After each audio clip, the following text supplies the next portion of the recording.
శ్రీమాత్రాయ నమః.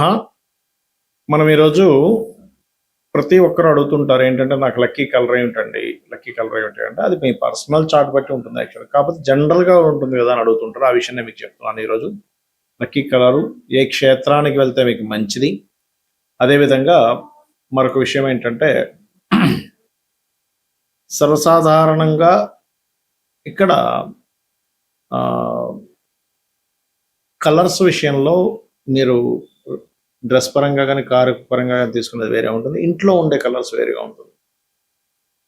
ఇది మెయిన్గా చూసుకోవాలి. అలాగే నెంబర్స్ కూడా అంతే. ధనస్సు వారికి కనుక చూసుకుంటే ధనుర్ లగ్నము లేదా ధనస్సు రాశి, లగ్నం తెలియని వారు మీకు లక్కీ నెంబర్స్, కలర్స్, అదేవిధంగా ఏ క్షేత్రానికి వెళ్ళాలి, ఏ మంత్రం చేసుకోవాలి అనేటువంటి విషయాలు, మరి ఇంట్లో ఎటువంటి రంగులు వేసుకోవాలి అనేటువంటి విషయాలు కూడా చెప్తుంది. నేనైనప్పటికీ చెప్పిస్తుంది సాక్షాత్ లలిత అమ్మవారిగా భావిస్తూ, ఆ లలితాంబిక అమ్మవారి యొక్క అనుగ్రహం మీకు పరిపూర్ణంగా కలగాలని మనస్ఫూర్తిగా కోరుకుంటూ, ఇక్కడ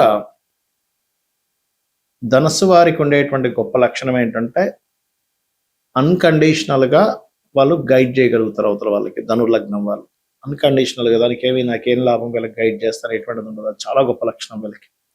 అయితే వీళ్ళకి లగ్నాధిపతి గురువు, పంచమాధిపతి కుజుడు, భాగ్యాధిపతి రవి అవుతాడు. కాబట్టి నెంబర్స్ విషయంలో తీసుకుంటే 3, 9 అండ్ 1 నెంబర్ ఈజ్ గుడ్. అంటే 139 గుడ్ అనుకుందాం. అయితే ఇందులో మీకు అపోజిట్ అంటే గురువర్గం లగ్నం, ఇది శనివర్గ లగ్నం సంబంధించిన గ్రహాలు కూడా ఒకసారి బాగుంటాయి, అవి కూడా సెలెక్ట్ చేసుకోవచ్చు. But it's depend on me జాత చక్రంలో ఉండే గ్రహాల స్థితి అండ్ మీరు పుట్టినప్పుడు ఉన్నటువంటి డేట్, మంత్ అండ్ ఇయర్ని బట్టి డెస్టినీ అండ్ బర్త్ నెంబర్ తీసుకోవాలి.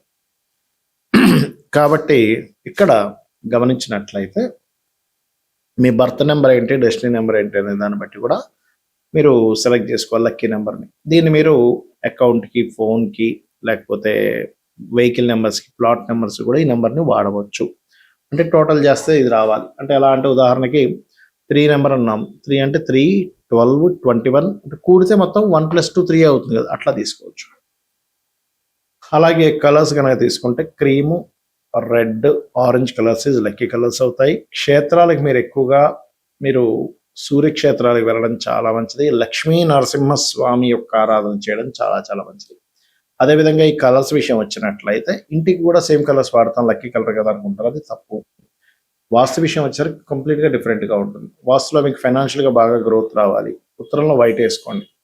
లేదు సోషల్ కమ్యూనికేషన్స్, ఇంట్లో ఉండే కుటుంబ సభ్యులతో బాగుండాలి, అదంతా అనుకుంటే గ్రీన్, ఆగ్నేయంలో గ్రీన్, దక్షిణంలో గ్రీన్ వేసుకోండి. దీనివల్ల కెరీర్ కూడా ఉంటుంది. నైరుతి ఎప్పుడైతే మీరు క్రీమ్ ఆర్ ఎల్లో కలర్స్ వేస్తారో అది కూడా మీకు మంచి గ్రోత్ ఇస్తుంది. అండ్ వెస్ట్ వైపు వైట్ కలర్ వేసుకోవచ్చు. ఈ కలర్స్ విషయంలో కానివ్వండి, ఈ యొక్క నెంబర్స్ విషయంలో కానివ్వండి, ముందు మనం నెంబర్స్ విషయం చూసుకుంటే ఒక క్లారిటీ ఏంటంటే, ఒక్కొక్కసారి ప్రతి జాతకంలోని కూడా మనం లగ్న పంచమ భాగ్యాధిపతులు శుభంగా ఉండాలని రూల్ లేదు. ప్రతిసారి అంటే అందరి జాతకాల్లో బాగుండాలని రూల్ లేదు. లగ్న పంచమ భాగ్యాధిపతులు కూడా పాడవుతుంటారు. అప్పుడు మనం ఏం చేయాలంటే, డేట్ ఆఫ్ బర్త్ తీసుకొని దాన్ని 2గా విభజించాలంటే బర్త్ నెంబర్, డెస్టినీ నెంబర్. మీరు ఉదాహరణకి 1లో పుట్టారు, 30 years లోపలైతే 1కు ఉన్నటువంటి నెంబర్ ఏదైతే ఉందో దానికి ఇచ్చే ఫ్రెండ్లీ నెంబర్స్ లక్కీ నెంబర్స్గా తీసుకోవచ్చు. 30 years దాటింది, డెస్టినీ నెంబర్ అంటే డేట్ని, మంత్ని, ఇయర్ని కూడితే వచ్చినటువంటి దాన్ని డెస్టినీ నెంబర్ అంటారు. దాన్ని తీసుకోవచ్చు, ఆ రకంగా చేసుకోవచ్చు. అయితే ఇక్కడ పర్టికులర్గా ఏంటంటే, ఈ రెండింటినీ కలిపి ఫిల్టర్ చేసుకోవాలి.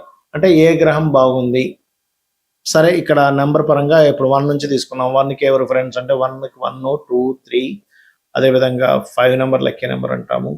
అండ్ అదేవిధంగా 9 నెంబర్ లక్కీ అని చెప్తుంటాం కదా, 7 నెంబర్ లక్కీ అని చెప్తుంటాం. అయితే ఈ వీటిల్లో ఏది బెస్ట్ అట్లా చూసుకోవాలి ప్రతి నెంబర్కి కూడా.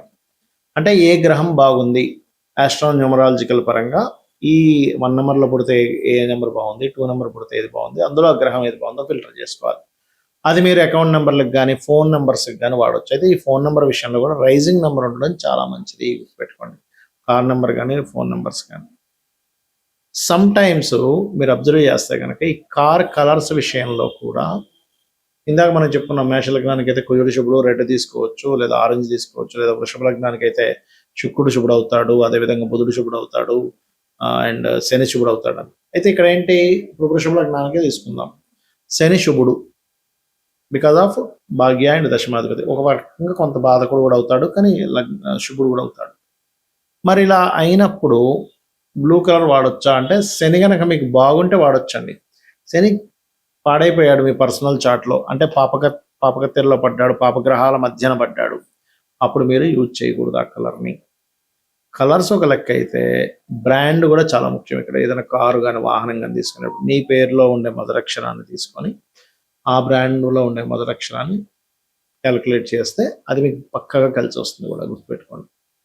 ఇక ఈ క్షేత్ర సంబంధించినటువంటి విషయాల్లో కూడా అసలు క్షేత్రానికి వెళ్ళొచ్చని చెప్తున్నారు. అసలు క్షేత్రానికి వెళ్ళి ఏం చేయాలి అక్కడ అనే విషయం కనుక చూసుకున్నట్లయితే, ఇక్కడ మీకు ఏ క్షేత్రం వచ్చిన, ఉదాహరణకి నరసింహస్వామి క్షేత్రం వచ్చింది, లేదా సుబ్రహ్మణ్య స్వామి క్షేత్రం వచ్చింది, లేదా సూర్యాలయం వచ్చింది, లేదా వెంకటేశ్వర స్వామి ఆలయానికి క్షేత్రానికి వెళ్ళాలని వచ్చింది.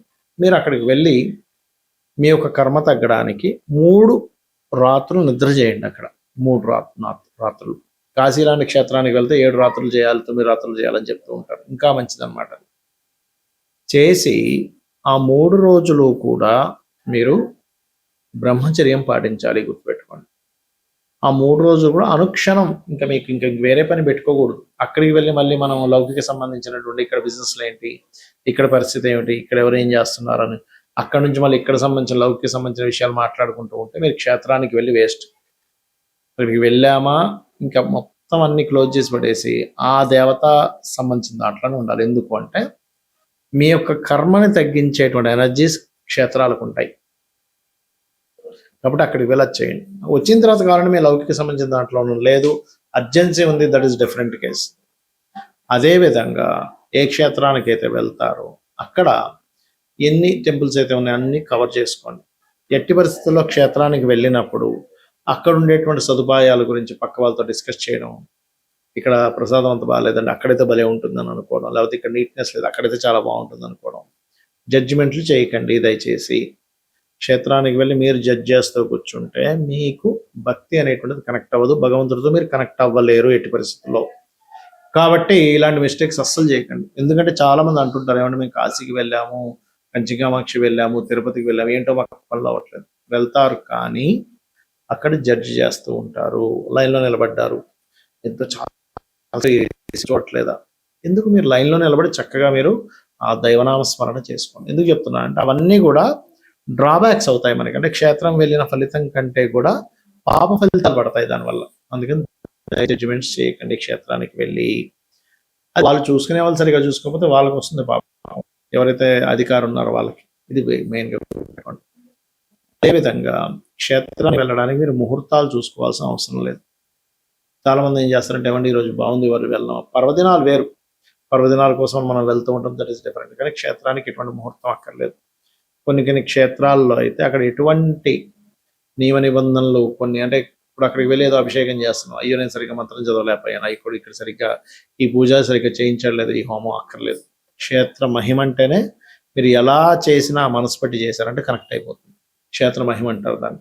కొంతమంది అక్కడికి వెళ్ళి అభిషేకాలు హోమాలు చేయించుకుంటూ ఉంటారు. అక్కడికి వెళ్ళినప్పుడు ఏమవుతుందంటే అక్కడ చేసేటువంటి విధానం ఎలాగైనా కానీ, మనం కొన్నిసార్లు నార్త్ సైడ్ ఉండే టెంపుల్స్కి వెళ్తుంటాం, కామాఖ్య కానీ కొన్ని ఉన్నాయి, తారాపీఠ్ ఇట్లాంటివి. వెళ్ళినప్పుడు అక్కడ ఏంటంటే వాళ్ళు ఏదో మంగళం మంగళం మంగళం ఏదో చదివేస్తారు. ఏమిట్రా ఏంటి అసలు సరిగ్గా, అసలు మనం మొత్తం కాన్సెప్ట్ స్టార్ట్ చేయడమే అరగంట సేపు ఉంటుంది దాని ప్రాసెస్. దాని తర్వాత అసలు పూజ ఒక 2-3 గంటలు ఉంటుంది, మంత్రం అంతా కూడా.